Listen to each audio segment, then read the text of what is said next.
High সবাইকে, আশা করছি তোমরা অনেক ভালো আছো আর আমিও অনেক ভালো আছি। গুড মর্নিং সবাইকে। আজকে ছিল 1 পাউন্ড ম্যাঙ্গো ফ্লেভারের এই কেকটার ডেলিভারি।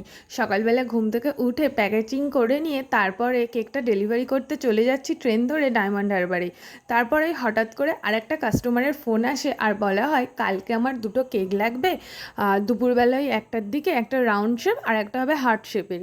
তো আমার কাছে হার্ট শেপের মোল্ড ছিল না, তো তাই জন্য আমি ডাইরেক্ট ডায়মন্ড থেকে বারুইপুরে চলে যাই। দেন তারপরে বারুইপুর থেকে কেকের জিনিসপত্র কিনতে যাব ভেবে ট্রেন থেকে নেমেই দেখছি অঝোরে বৃষ্টি, তার উপর ছাতা নিয়ে যাইনি।